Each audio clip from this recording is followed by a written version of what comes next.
Lee Van Cleef and John Wayne, two prominent characters in Western cinema, reportedly had a rough relationship caused by personal and professional conflicts. While exact facts are scant, several versions point to underlying conflicts between the two players, but this film will disclose the whole hidden narrative between them. Curious? Then leave a 1 if you like Lee Van Cleef, or a 2 if you like John Wayne, and join us. You might be astonished to learn the truth about their connection. Tense relationship with John Wayne. Lee Van Cleef and John Wayne's tense and antagonistic relationship was about more than simply professional rivalry. Nobody disliked him more than Lee Van Cleef. To the layman, it may look weird that two great musicians in the same genre detest each other so much. Behind the scenes, however, they were always at odds due to their conflicting personalities, political beliefs, work ethics, and occupations. Van Cleef, noted for his angular looks and viciously combative performances in spaghetti westerns, was not a fan of John Wayne, the iconic figure of American westerns who was typically presented as the heroic moral hero. The two actors' enmity lasted for years, influencing their relationships in the film business and becoming part of Hollywood legend. Their disparate acting approaches contributed much to Van Cleef's dislike for Wayne. As a method actor, Van Cleef gave his all to his performances depicting ethically complex characters. He was meticulous and often took a somber, quiet approach to playing the morally complex parts that gave him acclaim. On the other hand, John Wayne was well known for portraying the same role in several films, the silent, strong cowboy who personified stoic masculinity and supported traditional values. Van Cleef said the performance lacked depth and complexity. He saw Wayne as arrogant and conceited since he relied on his reputation above his versatility. Van Cleef saw Wayne as Hollywood's shallow side, depending on a legendary figure without developing his acting abilities. Their political difference. As the two men's political conversations progressed, their differences grew more apparent. John Wayne was a well-known conservative who constantly advocated for right-wing issues and openly supported American sovereignty. He publicly supported the Vietnam War. In the 1960s and 1970s, he was a key figure in the drive to promote traditional American beliefs, which he saw as dangerous in light of the time of social upheaval that was unfolding. In general, he favored progressive principles. Lee Van Cleef, on the other hand, was less outspoken about his political beliefs. He supported the counterculture movement, which criticized American imperialism and old customs in favor of more progressive ideals. According to reports, Van Cleef found Wayne's political bravado repugnant and his unshakable support for conservatism and militarism indicative of a narrow perspective. According to Van Cleef, Wayne's public image was a continuation of his on-screen character as the resolute, self-righteous cowboy who was unaware of the complexity of the world outside his vision. Their already strained professional relationship was exacerbated by their disagreement over political issues.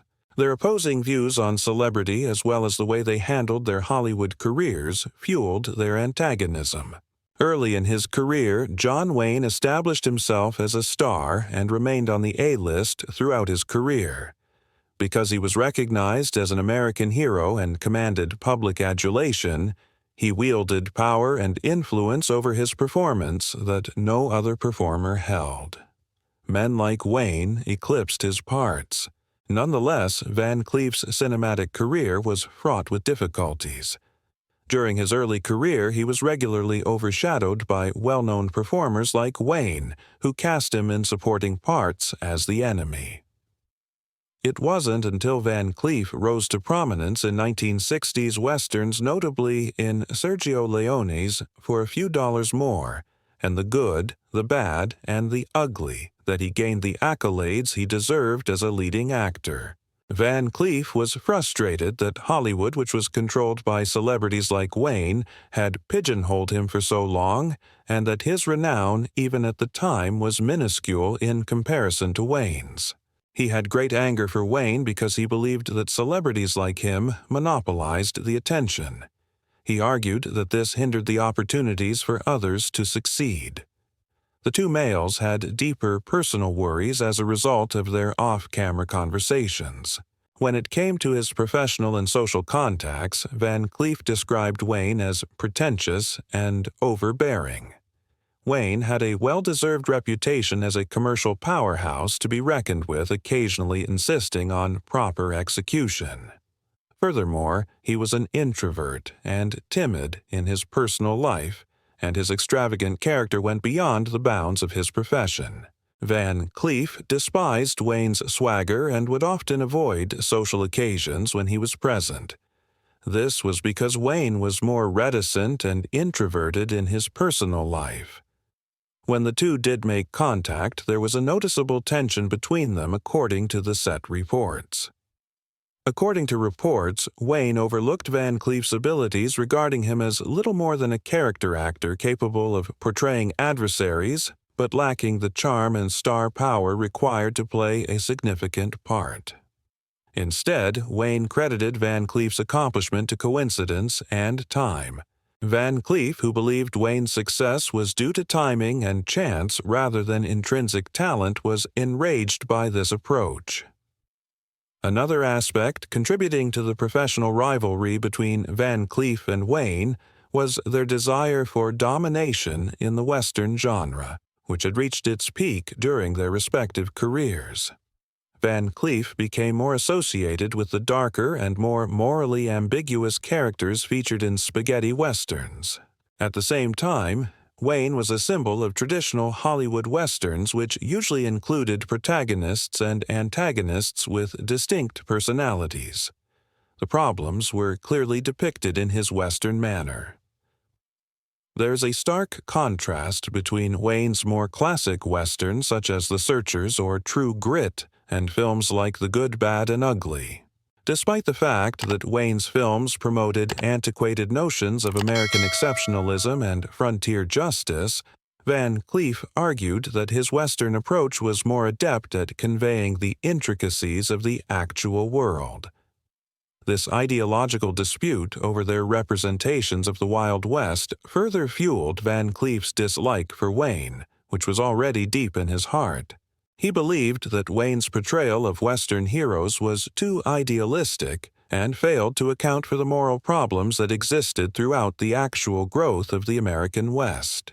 During the filming of The Man Who Shot Liberty Valance, there was a notable episode that highlighted the danger of conflict. As a consequence of studio pressure, filmmaker John Ford allegedly cast John Wayne as Tom Donovan. Wayne was not pleased with the choice. It has been said that Ford's discontent drove him to taunt Wayne throughout filming, contributing to the tense climate on set. Lee Van Cleef, who also appeared in the film, was able to see this exchange and take note of Ford's persona in connection to Wayne. Furthermore, it's probable that Van Cleef's early career decisions influenced the conflict. Van Cleef, for example, was given the role of Harvey Pell during the casting process for High Noon, but he declined after being advised to have cosmetic surgery to change his nose. Instead, he opted to adopt a more quiet and non-speaking personality. Given his commitment to reality, this move might have clashed with the more conventional Hollywood image that actors like Wayne attempt to project. Values and ideologies. Finally, the long-standing friction between John Wayne and Lee Van Cleef stemmed from a complicated combination of personal, professional, and political issues. The animosity between Van Cleef and Wayne arose from a more fundamental collision of values and ideals than a straightforward struggle for positions or popularity. Wayne brilliantly exemplified everything Van Cleef despised about the entertainment business, from a whitewashed version of American history to a Hollywood system that routinely overlooked more complicated and difficult performances. Working in an environment where people like Wayne predominated served as a continual reminder of Van Cleef's professional setbacks, and this animosity persisted until his death. Van Cleef's life was sadly cut short. He died. They have a profound antipathy to each other. The story of the two men's unwavering enmity against one another, a feud that has become as much a part of Hollywood history as the films in which they appeared, will be inextricably linked with their individual reputations. The guy behind, Lee Van Cleef, famed for his famous performances in westerns, where he frequently portrayed the steely-eyed villain with calm intensity and authenticity, was a distinctive presence in American film. Van Cleef's route to Hollywood success was far from ordinary. After service in the United States. After serving in the Navy during World War II, he moved on to acting, providing a truly gritty and tired sense to the film that few others could equal. Van Cleef quickly established himself as one of the most engaging character actors of his day, thanks to his prominent cheekbones, penetrating eyes, and commanding demeanor as a supporting or starring man. Despite appearing in a number of films in the 1950s and 1960s, he did not get international recognition until he collaborated with Italian filmmaker Sergio Leone in For a Few Dollars More and The Good, the Bad, and the Ugly. These scenes, especially in the spaghetti western genre, aided his move from supporting to lead role. Off-screen, Van Cleef was a calm, methodical guy who valued his family and his career. His legacy continues on as a representative of the richness of Western narrative, having changed villains into heroes and making a vital contribution to movie history. His unique facial features, small eyes, sharp cheekbones, and commanding presence would later become his on-screen hallmarks.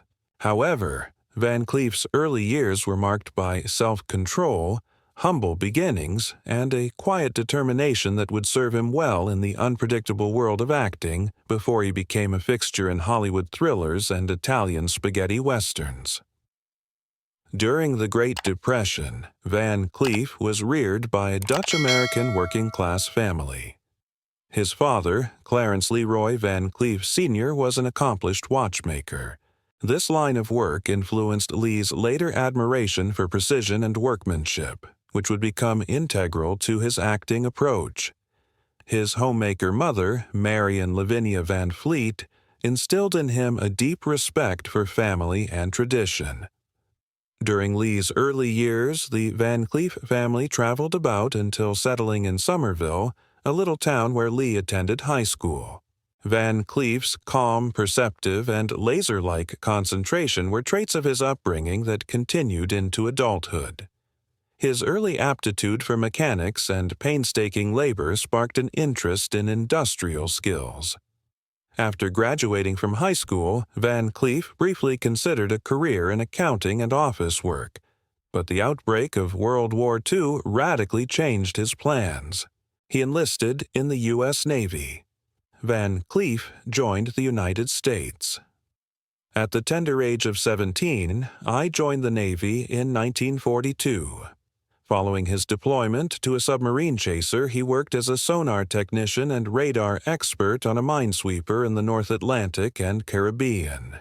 His experience in the military would last throughout the war and have a significant physical and psychological influence on him. He rose to the rank of Sonar Man First Class and was honorably discharged in 1946 with a desire to pursue a new route. Following the war, Van Cleef returned to civilian life with a newfound maturity and desire to reverse course.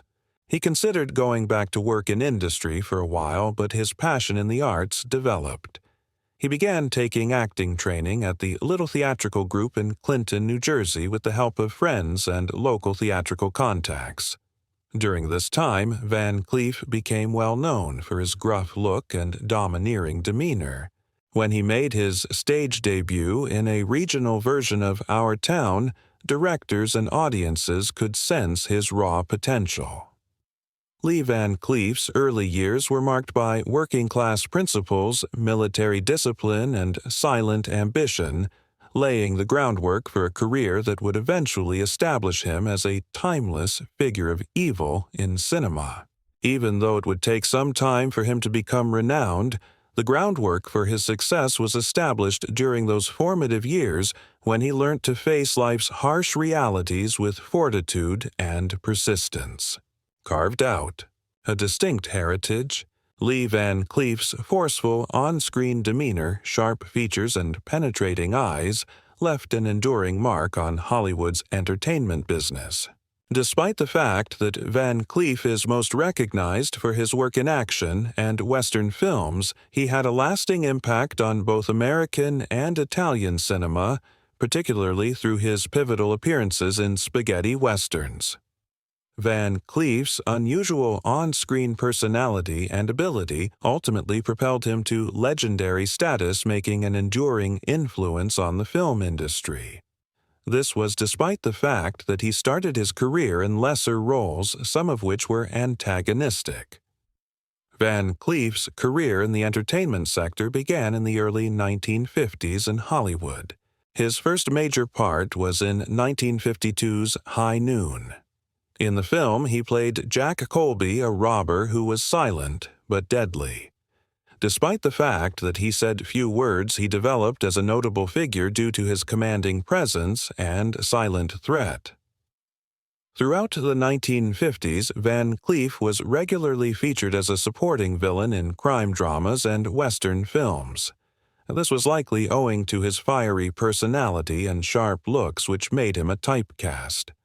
Director Sergio Leone, on the other hand, drove the spaghetti western fad that transformed Van Cleef's career in the 1960s.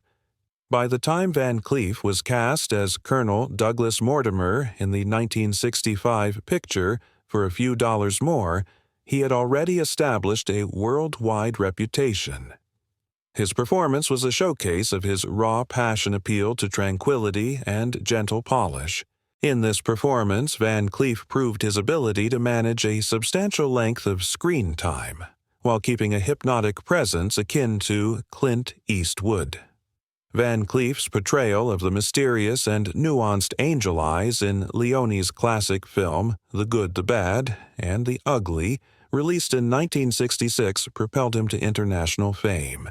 Van Cleef's portrayal as the antagonist of the three eponymous characters was creepy and subdued, striking a balance between ferocity and a disconcerting serenity in his approach to the part. His performance as the villain in this picture is widely recognized as one of the best in film history. Van Cleef rose to prominence in European westerns throughout the late 1960s and early 1970s, featuring in films such Sabata Day of Anger and Death Rides a Horse. In addition to the masterpieces Leone made, Van Cleef was a well-known character in the film business. He was able to play anti-heroes and lone gunmen in these roles, which appealed to viewers because of the character's nuance and moral ambiguity. In addition to bolstering the spaghetti western genre, his celebrity demonstrated that American actors and actresses could succeed in international films. Following the cult action films through Fan. In the 1980s, Van Cleef won over a new generation of admirers by appearing in cult action films like Escape from New York and the television show The Master, in which he portrayed a ninja who had undergone martial arts training. Throughout his career, he maintained his strong presence. Among the numerous contributions Lee Van Cleef has made to Hollywood, one of his most notable accomplishments is his ability to reinvent the figure of a hesitant hero and then villain on film. His work in both Italian and American films helped him become a legend on both sides of the Atlantic. His legacy will live on in the eyes of every subsequent movie anti-hero, as well as the stark close-ups of Western standoffs, perseverance, reinvention, and mastery of his craft. Lee Van Cleef, a well-known actor, had a career that lasted more than 50 years. He became one of the most famous and well-known characters in the Western genre as a consequence of his portrayals of villains which had a long-term impact on the genre. Van Cleef's severe visage, sharp features, and penetrating eyes made him an excellent candidate for playing cruel and clever adversaries in a number of high-quality films. However, his narrative is about more than simply villainy. It takes a combination of skill, inventiveness, and drive. A strong sense of discipline. Having spent his childhood in Somerville, New Jersey, Van Cleef developed a strong work ethic and a sense of responsibility throughout his life. The need of accuracy and meticulousness was emphasized to him by his father, who worked as a watchmaker. While serving in the United States Navy during World War II, Van Cleef served as both a combatant and a radio operator. Not only did his experiences during the war have a huge influence on his later performances, but they also provided him with a distinct edge when it came to portraying characters that were aggressive and uncompromising. Following the conclusion of the war, Van Cleef enrolled in the University of South Carolina with the intention of earning a degree in engineering. It was his intention to test his luck in the entertainment sector, so he relocated to Hollywood. Despite this, he found himself attracted into the world of acting quite quickly. During the beginning of his acting career, he appeared in a number of uncredited film parts, typically playing supporting characters such as cowboys, soldiers, and other characters. It wasn't until Sergio Leone, a director, took notice of him that his career began to see significant growth. Sadly, Van Cleef's Hollywood career began with modest roles in films such as High Noon, in which he portrayed a menacing, silent henchman. This was the beginning of his journey through the entertainment industry. Because of his sharp-edged and angular features, he was frequently placed in undesirable parts, notably in westerns, where his appearance and mannerisms mirrored the merciless and experienced robber. This was especially true in regard to westerns. Over the course of the 1950s and the early 1960s, he appeared in a few uncredited roles in films and television series, gradually establishing himself as a dependable character actor. Van Cleef's career, on the other hand, came to a standstill despite the fact that he had a growing body of work since he was restricted to portraying ordinary villains. He had a difficult time breaking free from this typecasting, and personal circumstances, such as health problems brought on by a car accident, brought about even more difficulties for him in his professional life. The Good, Bad, and Ugly. Van Cleef's big break came when he was cast as the violent shooter Angel Eyes in Sergio Leone's acclaimed Dollars trilogy, which includes the 1966 film The Good, the Bad, and the Ugly. Despite Clint Eastwood's well-known portrayal of the man with no name, Van Cleef's depiction of the cruel but successful bounty hunter left an impression on both critics and audiences. His depiction was marked by a scary intensity that gave the cliched villain caricature new depth, a natural fit for playing the villain. Van Cleef was an excellent fit for the villain part because of his distinctive look, which comprised high cheekbones, an angular face, and eyes that seemed to pierce his opponents. His career was marked by a run of notable roles in other westerns, including The Big Gun Down, in which he portrayed a lawman turned hunter, and For a Few Dollars More, in which he played the clever robber, Colonel Douglas Mortimer. In these films, his reputation as a man of few words but many actions secured his place as one of the best Western actors. Added complexity. In contrast to the traditional villain, Van Cleef never portrayed opponents in a clear manner. Because of the passion and nuance he brought to his parts, his characters were more than just adversaries. Many of his characters were motivated by moral values, even when those ideas contradicted the law or societal norms. Van Cleef played elderly gunslingers in films like Death Rides a Horse and Day of Anger, who, despite living outside the law, had a tragic dignity due to their experience and competence. These films were released in 1967. Because of his ability to portray both vulnerability and fear on film, he became one of the genre's most beloved performers. After that, he began portraying a larger range of roles. Despite becoming a legend in the Western genre, Van Cleef's abilities stretched beyond it. Van Cleef began his acting career in the 1970s and 1980s, playing a range of parts in action films and television programs. Because of his distinct voice and dominating demeanor, he was an excellent choice for parts in films like Escape from New York, in which he portrayed the threatening Hawk, and The Octagon, in which he co-starred with martial artist Chuck Norris. Both of these films were released during the 1980s. By switching to action films, he was able to broaden his acting repertoire and gain a new generation of fans. The Master assisted him in this. Van Cleef has also appeared in a number of television programs, notably 1984's The Master, in which he starred with Timothy Van Patten as a skilled martial arts instructor. Because he performed on television, he was able to reach a larger audience, which helped to consolidate his reputation as a versatile actor.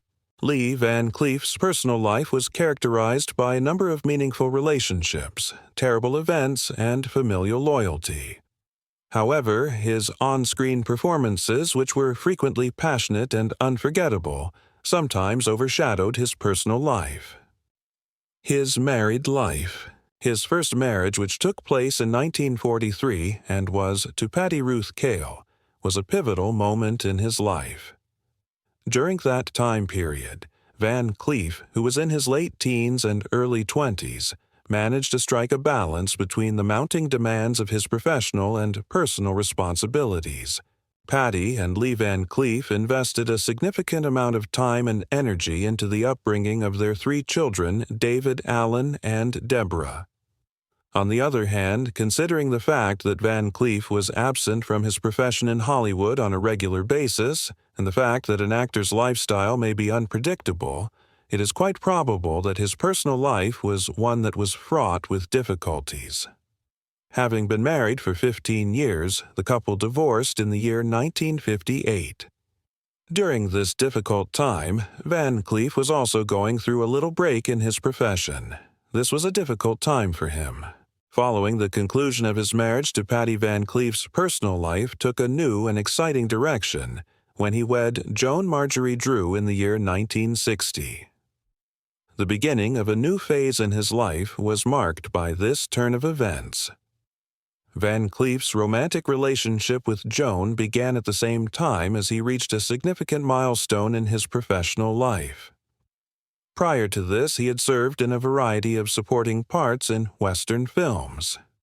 He had taken a hiatus from acting after being involved in a car accident that came dangerously close to destroying his career, for an additional few dollars, following Sergio Leone's casting of Van Cleef in the illustrious spaghetti western For a Few Dollars. Again, in 1965, Van Cleef's fortunes began to rise. In the film, Sergio Leone served as the director. His work in these films, which helped him achieve the role of the leading man, had a significant impact on his image as a dependable character actor in the industry. His accomplishments in these films helped him achieve this role.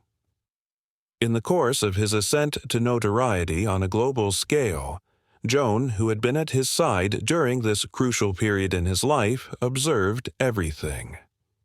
On the other hand, the constraints that came with such a way of life were rather significant. A divorce was finalized at the end of 1974, despite the fact that the pair had been married for 14 years and had shared comparable experiences at this crucial time of his career. Only 2 years later, in 1976, Van Cleef tied the knot with Barbara Haviland, and the pair shared a lifelong commitment to one another throughout his whole existence. Following a string of crises in both his personal and professional life, Van Cleef sought to find some stability in his third marriage. He was looking for a way to settle down permanently. Barbara remained at his side during the final years of his life when his health began to decline, and he was experiencing difficulties. Van Cleef continued to work in the film industry during the 1970s and 1980s, despite the fact that he was dealing with heart issues and the aftermath of his past accidents. On the other hand, he appeared in a smaller number of significant roles than he did during his prime. Between the 13 years that Barbara and Van Cleef were married, during which time Van Cleef increasingly disappeared from public view, Barbara was a loving spouse. She remained by his side till the year 1989 when he passed away caused by a heart attack. In addition, a terrible occurrence that left a bodily impact on Van Cleef's life contributed to the disruption of his personal life. In the process of constructing a playhouse for his daughter Deborah, he suffered a loss of the joint in his right middle finger. On television, the actor portrays himself as a severe and condescending individual despite the fact that in real life he is a loving parent.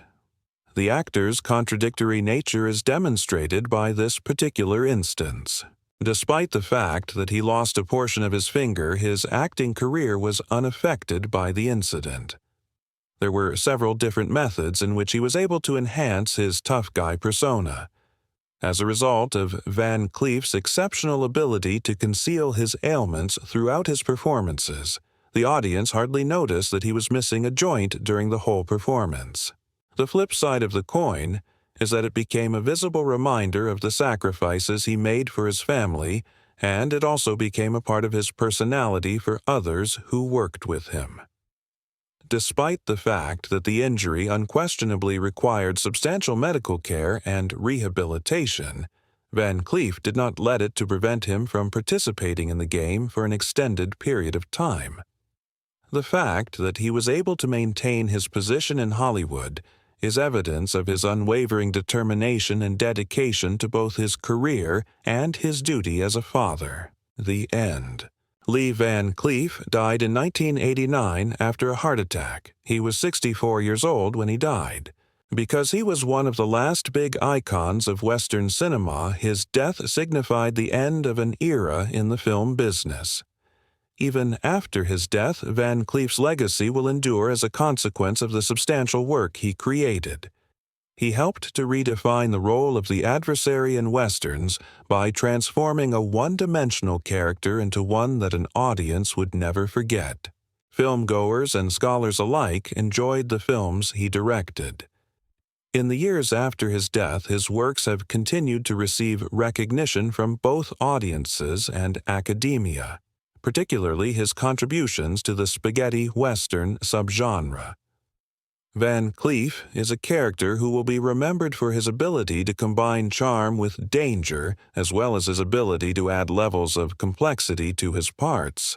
It's difficult to overstate Van Cleef's impact on the film business, whether he was portraying a tough cop, a charming criminal, or a ruthless bounty hunter. His performances in films like For a Few Dollars More and The Good, the Bad, and the Ugly are regarded as some of the greatest examples of Western cinema. His performances are regarded as some of the most riveting ever seen on film. Lee Van Cleef's career exemplifies the power of imagination determination and the ability to create characters who stay with audiences long after the credits have rolled. He was and continues to be a significant figure in the film business. If you've gotten this far into the video, you must have enjoyed it. Thanks for watching. Do not forget to subscribe and enable the notification bell icon. See you next time.